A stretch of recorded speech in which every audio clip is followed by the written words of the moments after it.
नमस्कार प्यारे विद्वान साथियों, स्वागत करता हूँ आपके अपने YouTube चैनल पर एक बार फिर से। पहले अपनी जो क्लास हो चुकी थी और बीच में जो वीडियो कट गया था वो मैं बता दूं कि मेरे फ़ोन की जो मेमोरी थी वो फुल हो गई थी, इसलिए बीच में ही वीडियो कट गया था, यानी फुल हो गई थी। तो उस क्लास में अपन स्वरों का वर्गीकरण, पहला वर्गीकरण अपन ने पूर्ण कर लिया था। दूसरे की बात चल रही थी, इतने में ही वीडियो कट हो गया था, क्योंकि आपको बता दूं कि फ़ोन की मेमोरी 2 GB रैम है, तो वो फुल हो गई थी, इसलिए वीडियो कट गया।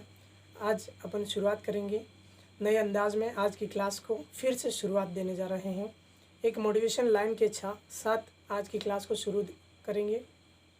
माची तेरी कश्ती की तलबदार बहुत हैं, इस पार कुछ मगर उस पार बहुत हैं। जिस शहर में तूने खोली है शीशे की दुकान, उस शहर में पत्थर के खरीदार बहुत हैं, पत्थर के खरीदार बहुत हैं। शुरुआत करते हैं आज स्वरों के वर्गीकरण का दूसरा बिंदु। स्वरों के वर्गीकरण का दूसरा बिंदु तो शुरुआत कर चुके हैं अपन स्वरों का वर्गीकरण। पहली क्लास में यानी इससे पूर्व क्लास में अपन ने स्वरों का पहला वर्गीकरण पूर्ण कर लिया था, हिंदी व्याकरण का। ठीक है, हिंदी व्याकरण का स्वरों का पहला वर्गीकरण पूर्ण कर लिया था।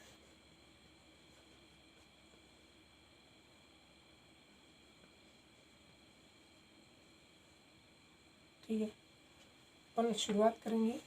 स्वरों की बात कर रहे थे अपन। स्वरों की जो संख्या होती है 11। ठीक है, स्वरों की जो संख्या होती है 11। तो बताओ गुरुजी कौन कौन से 11 होती है? तो सुनो, आ,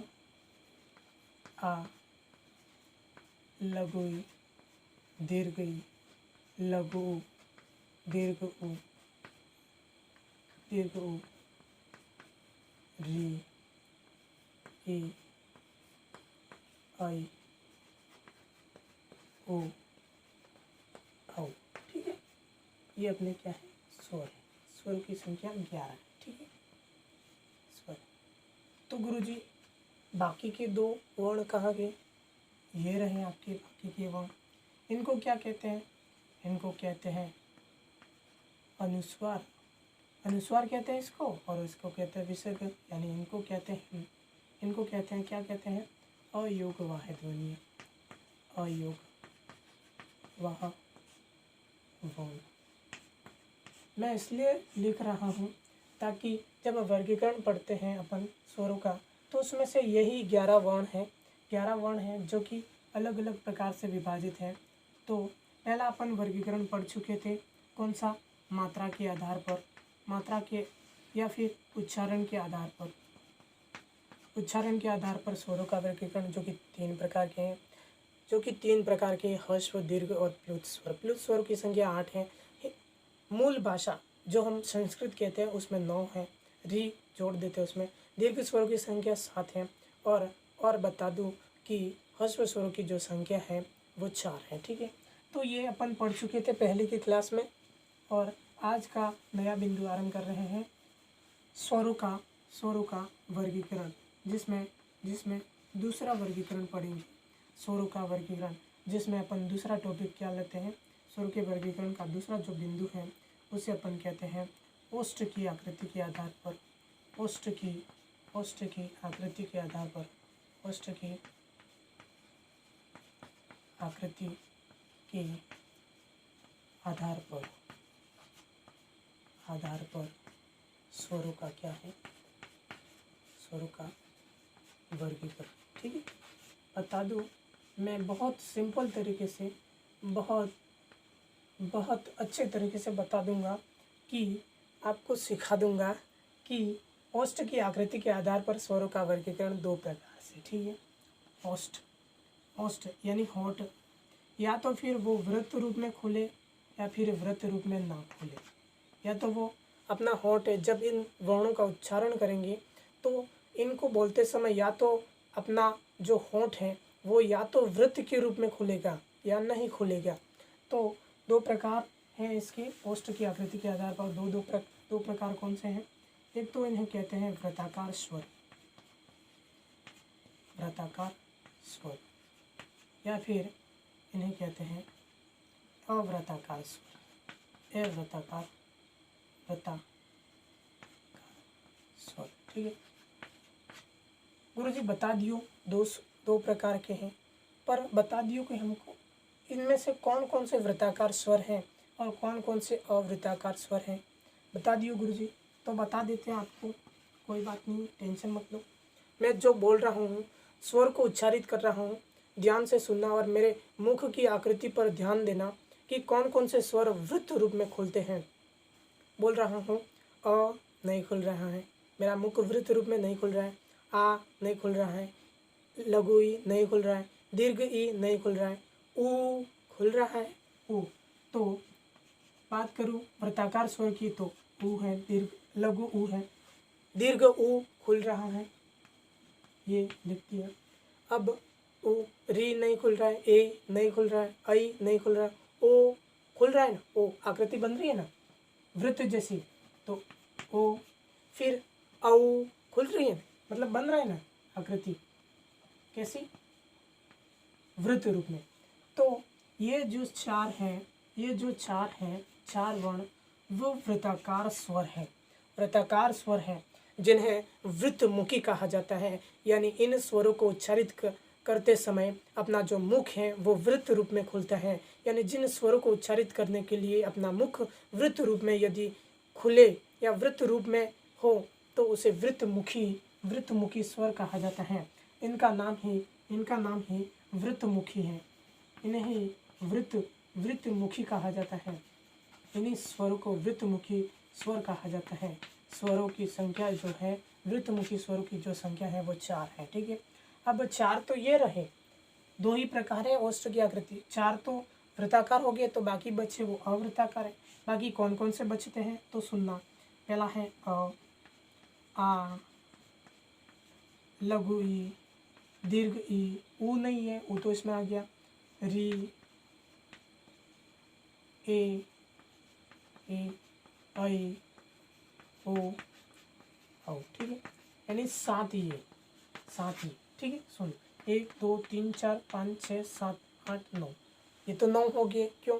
क्योंकि मैंने गड़बड़ी कर दी, ये 2 नहीं है। ठीक है, ये रहा 1 2 3 4 5 6 7, ये 7 जो है 7 है, क्योंकि मैंने ये लास्ट वाले 2 ले लिए थे, होगा मिस्टेक होगी, सॉरी। तो ये जो 7 हैं उन्हें अवृत्ताकार या अवृत्तमुखी कहा जाता है। इन स्वरों को अवृत्तमुखी कहा जाता है। अवृत्तमुखी या अवृत्ताकार स्वर जिन्हें कहा जाता है वो संख्या में होते हैं 4। तो स्वरों का दूसरा वर्गीकरण पूर्ण हो चुका है, एक बार रिवीज कर देता हूँ। दूसरा वर्गीकरण है ओष्ठ की आकृति के आधार पर 2 प्रकार से है, वृत्ताकार स्वर और अवृत्ताकार। वृत्ताकार स्वर को वृत्तमुखी कहा जाता है। क्यों? क्योंकि इनको उच्चारित करते समय जो अपना मुख है वो वृत्त रूप में खुलता है, जो संख्या में 4 होते हैं, ऊ, लघु ऊ, ओ और औ। ठीक है, ये 4, और बाकी के जो बचे वो अवृत्ताकार, जिन्हें अवृत्तमुखी कहा जाता है। और बता दूं मैं कि स्वरों का दूसरा वर्गीकरण समाप्त हो गया है। अब तीसरा वर्गीकरण अपन ले चलते हैं। मैंने वर्गीकरण बता दिए थे। स्वरों का जो वर्गीकरण है वो मुख्य रूप से 6 प्रकार से कर सकते हैं। तो तीसरा जो वर्गीकरण है, स्क्रीनशॉट कर लेना, चाहो तो ले लेना, क्योंकि मैं भूल जाता हूँ हमेशा कहने के लिए। तीसरा जो अपना वर्गीकरण है वो जीभ की क्रियाशीलता के आधार पर है। जीभ की क्रियाशीलता। अब क्रियाशीलता क्या हुई सर? गुरुजी, क्रियाशीलता क्या है? जीभ की क्रियाशीलता बता देता हूँ मैं। क्रियाशीलता क्या है गुरुजी? क्रियाशीलता के आधार पर स्वरों का क्या है? वर्गीकरण है। ठीक है मेरे प्यारे विद्वान साथियों, स्वरों का वर्गीकरण। मान लो इसको समझने के लिए आपको एक उदाहरण देता हूँ। ये कोई मकान है, घर है, और मकान के सदस्य यहाँ पर खड़े हुए हैं। ठीक है, अब इनमें कॉन्टेस्ट हो, प्रतियोगिता हो कि सबसे पहले घर के अंदर कौन जाएगा। तो कुछ तो यहाँ पर आके खड़े होंगे, कुछ आते आते यहाँ पर आ गए, और कुछ यहाँ पर रुक गए। यानी पहले आ गए इनको अग्र बोलेंगे, और जो बाद में है लास्ट में उन्हें पश्च कहते हैं, और जो मध्य है उनको मध्य ही कहेंगे। ठीक है, तो ये जीभ है, ये क्या है, एक घर नहीं है, ये इसको जीभ बोलते हैं, ठीक है। ये जीभ है, अपनी टंग है, ठीक, टंग है, जीभ है। तो पहला जो स्वर है अग्र स्वर, दूसरा मध्य और तीसरा पश्च, ठीक है। तो जीभ की क्रियाशीलता के आधार पर स्वरों की जो वर्गीकरण है वो कितने हैं, स्वरों का जो वर्गीकरण है जीभ की क्रियाशीलता के आधार पर 3 प्रकार से इसको डिवाइड कर सकते हैं। 3 प्रकार से कौन कौन से गुरुजी, तो अभी बता दिए आपको कौन कौन से हैं। एक तो है अग्र स्वर, दूसरा है मध्य स्वर, और तीसरा है पश्च स्वर, ठीक है। तो गुरुजी ये 3 प्रकार तो हैं, लेकिन इनको फिलअप कैसे करेंगे, कौन कौन से अग्र स्वर हैं, ये 11 स्वर हैं, उनमें कौन कौन से अग्र स्वर हैं, कौन कौन से पश्च और कौन से मध्य। आपको केवल एक ही याद रखना है, ये याद रखना है, ये है आपका मध्य स्वर, ठीक है, अमध्य स्वर है। अब सुनना अमध्य स्वर है। अब सुनना अ आ ई उ ए आई री ओ। मैं बता देता हूँ, इन याद करने का एक तरीका, एक ट्रिक बता देता हूँ, देखना। आ को तो लिख दिया मध्य में, आ के बाद आया कौन, आ, तो आएगा बाद में आएगा, तो यहाँ पर आ गया ये आ, ठीक है। आपको केवल एक याद रखना है, आ। इसके बाद आने वाला आ यहाँ पर। अब सुनना, इन दोनों का काम हो गया, इनको नहीं लिखना है, ठीक है। अब सुनना, एक जो ये है ना, एक ग्रुप है वो ऊपर यहाँ पर, और दूसरा ग्रुप है नीचे, तीसरा ग्रुप है ऊपर, चौथा ग्रुप है नीचे, ठीक है। मैं बता देता हूँ आपको, सुनना। ई यहाँ पर लिख देता हूँ, ई, ठीक है। ऊ यहाँ पर लिख देता हूँ, ठीक है। अब बचता है कौन सा, अब बचता है कौन सा, ओ। यहाँ पर ए आई बोल गया ना मैं, सॉरी है ना क्या कि मिस्टेक हो जाती है यार। आ लघु ई दीर्घ ई, ओ यहाँ पर ये आ गया, ये यहाँ पर रे, ठीक है, ये रे, ठीक है। ओ आओ, ठीक है। देखना, इन दोनों का काम तो हो गया, ये रहा। वापस से बता देता हूँ, अ का काम तो पहले मध्य स्वर में एक याद रखना है, फिर आ, दूसरा जो आ है वो आ पश्चिम में है, ठीक है। अब इनका काम हो गया, इनको मिटा दो, एक ऊपर रख दो यहाँ पर,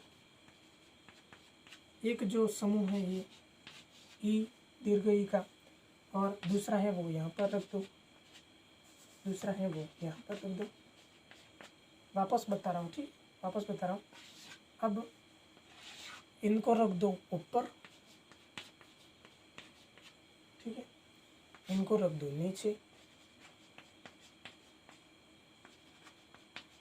यहाँ पर नहीं दिख रहा है लेकिन मैं बता देता हूँ। अब हो गया, और री बच गए, ठीक है। तो नीचे कितने, 1 2 3 4 5 हो गया, ऊपर 1 2 3 4 4।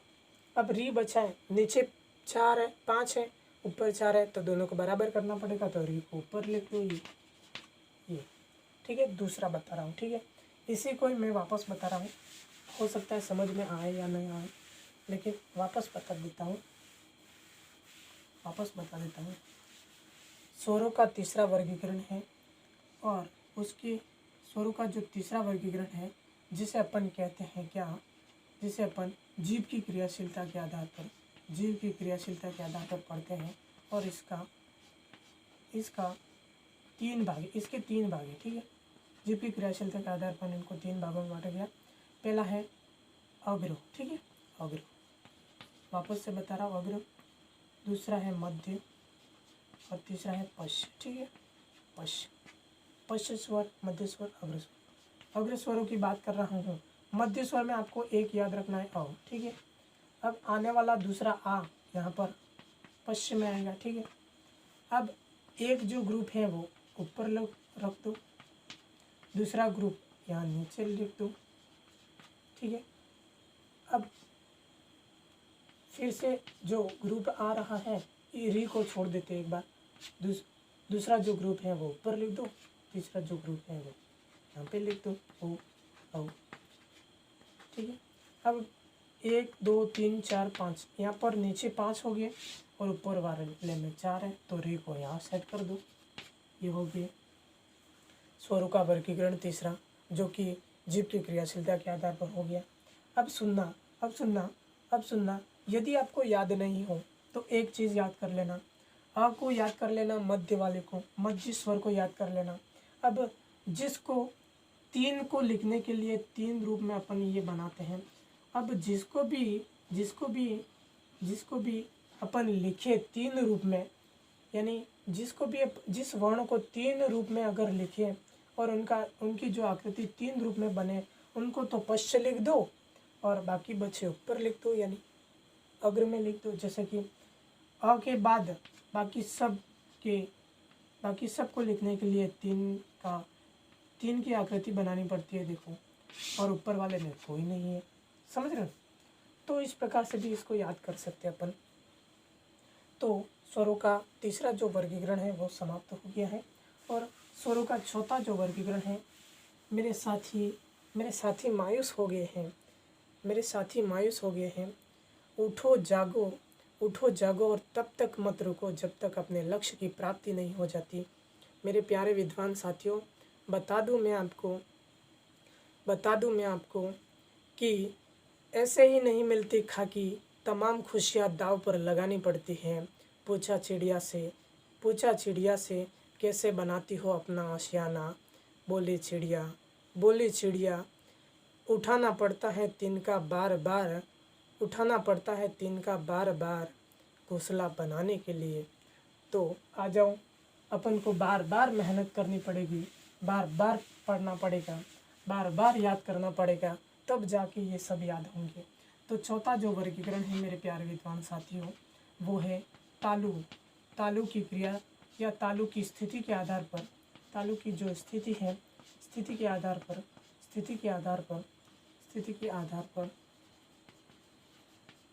आधार पर स्वरों का वर्गीकरण, आधार पर स्वर का जो वर्गीकरण है वो तालु किसे कहते हैं मेरे प्यारे विद्वान साथियों? तालु किसे कहते हैं? सुनना, ये अपने दांत हैं, ठीक है। दांत और उपला, यानी दांत के ऊपर वाला जो भाग है उसको अपन मुर्दा कहते हैं, मुर्दा जिसे अपन मसूड़ा कहते हैं, ठीक है, मसूड़ा। ठीक है मेरे प्यारे विद्वान साथियों, दांत के ऊपर से मसूड़ा प्रारंभ होता है और मसूड़ों से कब तालु शुरू हो जाता है।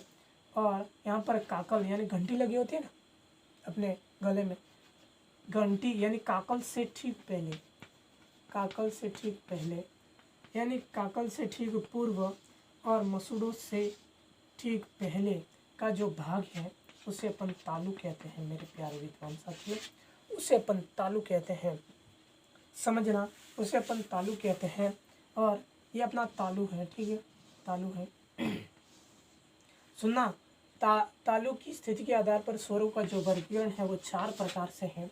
मैं बता दूं, अपन जब केमिस्ट्री पढ़ते हैं तो उसमें श्रृंखला या अभिक्रियाएं पढ़ते हैं, उसमें एक आपके सामने इस प्रकार की चेन आ जाती है, इस प्रकार की चेन आ जाती है, इस प्रकार की चेन आ जाती है, इस प्रकार की जो चेन आती है, सुनना, इस प्रकार की, इसको अपन संवृत्त श्रृंखला कहते हैं। संवृत्त श्रृंखला यानी बंद श्रृंखला वाली यौगिक, संवृत्त श्रृंखला वाले यौगिक यानी बंद श्रृंखला वाले यौगिक। और दूसरी जो आपके सामने मैं रख देता हूँ, दूसरा उदाहरण, इस प्रकार का यौगिक आता है केमिकल रिएक्शन में यानी केमिस्ट्री में, ठीक है, केमिस्ट्री के अंदर इस प्रकार की जो रिएक्शन आती है तो इसको तो संवृत्त यानी बंद है। ये संवृत्त का अर्थ होता है बंद और विवृत का अर्थ होता है खुला। मेरे प्यारे विद्वान साथियों, समझना, खुला। अब यहाँ पर इसका उपयोग होता है, केमिस्ट्री में अपन पढ़ते हैं ना, संवृत्त और विवृत। अब सुनना, ये तो अपना हो गया तालु, ठीक है। अब ये जिह्वा है, ठीक है, जिह्वा। यदि ये अग्र भाग है तालु का, ये मध्य भाग है तालु का, ठीक है, एक बार समझा रहा हूँ, ये पश्य भाग है तालु का, ठीक है। यदि जिह्वा का अग्रभाग, यदि जिह्वा का अग्रभाग, यदि जिह्वा का अग्रभाग तालु के अग्रभाग से स्पर्श करता है, यदि जिह्वा का अग्रभाग तालु के अग्रभाग से यदि स्पर्श करता है तो इस स्थिति को संवृत्त कहते हैं। संवृत्त यानी बंद, बंद मुख या संवृत्त स्वर, संवृत्त स्वर। यहाँ पर यदि तालु के अग्रभाग से और जिह्वा का अग्रभाग यदि स्पर्श करता है, उस स्थिति में यदि कोई स्वर निकलता है तो उसको संवृत्त स्वर कहते हैं। संवृत्त यानी बंद स्वर। दूसरी स्थिति बनती है हमारे सामने, दूसरी स्थिति बनती है यदि